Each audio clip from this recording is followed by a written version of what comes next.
don't need a woman that's a strong Bible reader like me.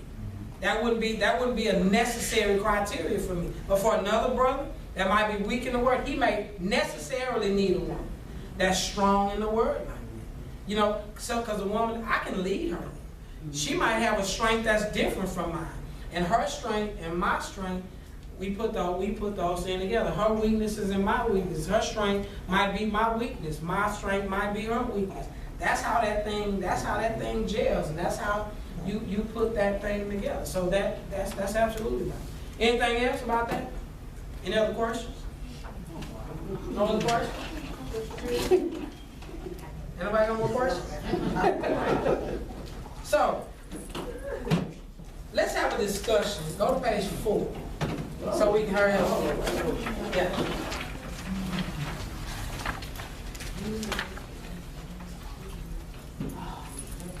So let's have a discussion about the crazy side. Now, there's a book that I would like for all of you in your time to get and read. Probably one of the most comprehensive books on relationships that I've ever read. And it discusses these very things. It's called Love and Respect. And it's a great read, and it's a great book. It's based on Dr. Emerson Eggerichs. Emerson Eggerichs. I'll pass it around and let y'all see it. Don't talk to me like that. You write it. Oh. It's going to be all fun and all sassy and stuff. But he's a Christian author, and it's based upon Christian ideas. And the thing I like about it is what it allows is there to be an understanding between men and women, and how different, how we see things differently, how we hear things differently, how we understand things differently. And so that really becomes a vital part of the relationship building dynamic, even as it relates to our relationship with God. Now, somebody said chemistry. And I think in a lot of respects, chemistry is very important. But understand, in every relationship, that chemistry may not exist. But that doesn't mean that that's not the relationship for you, because that chemistry is not there initially. Because guess what God is? God is holy and we're unholy. And if some people would say that people with different ideals, different chemistries, that they don't have it, that they can't build a relationship, but they absolutely can. Because if a holy God and unholy men can build a relationship, then people that's got different personalities and different dispositions can also build a relationship. Well, thank you so much. You just said it all up and stuff. That's all right. I appreciate it. I mean, like a book display. So let's look at it. He reacts without love. She reacts without respect. A man's greatest desire is respect. The woman's greatest desire is to be loved. And I'm going to show it to you in the Bible. I'm going to prove it to you in the whole line. But here's the thing. To communicate and decipher the code, there are often codes that exist between men and women, and they're based on gender. And because our gender is different, we communicate different. And we decipher different based upon the way we see things in our life experiences. So I got a question for you. Why do couples communicate in code? And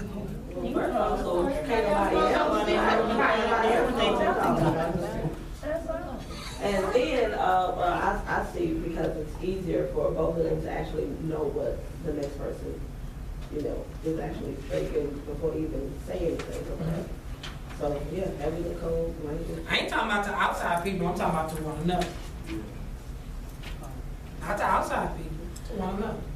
So I think that will lessen the arguments or the misunderstandings or whatever if they understand the code. Let me see if you agree with this or not. What I say is not what you hear, and what you think you heard is not what I meant at all. You ever been like that with a man? He said something, you heard something, he said that's not what I heard, what I meant, or vice versa. You ever been there? That's what I mean by code. Because what you heard and what was said is not the same thing. or what you said and what was heard is not the same thing. Because as men and women, we communicate differently. Let me see if I can't prove it. She says, I have nothing to wear, right? That means I have nothing new. He says, I have nothing to wear. That means I don't have anything clean. Same statement, same words, different meaning. Because we communicate differently because we see things differently. We communicate through different points of reference and different points of view. And it's important in relationship building, whether with a man or a woman or even with our God, to understand that the pattern of communication is different. It's totally, totally different. The frustration levels that we experience in our relationships are often because of the conflict in communication. I can say for myself that I've experienced it most of my life when it comes to communication, because when a woman says to me, well, that's not what I meant, I'm saying, I know that's what you said. And she'll say, well, that's not what I meant. And I'll say, that's what you said. I mean, and there it goes. And there it goes. Rather than taking a step back and understand, women see the world through pink, men see the world through blue. That's the way it's designed.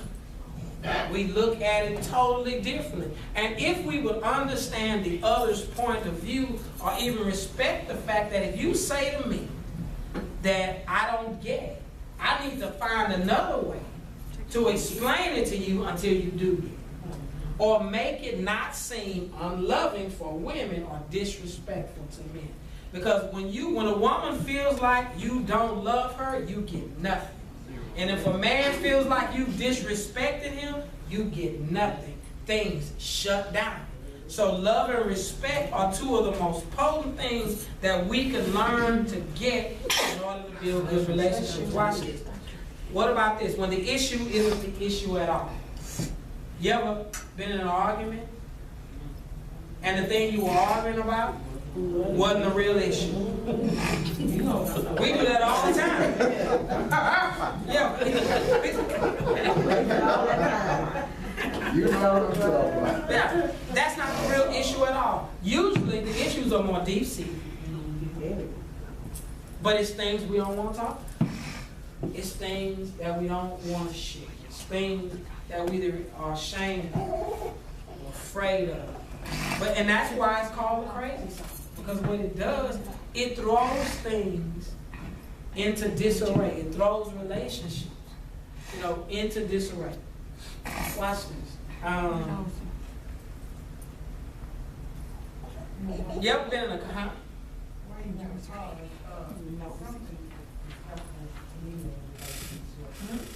It's like when you go into that, you say, "Did you hear what I said?" I know what you said. What I said, you understand what I said. What did you hear out of what I said? You hear, no, that's not how I'm going to understand it. That makes sense.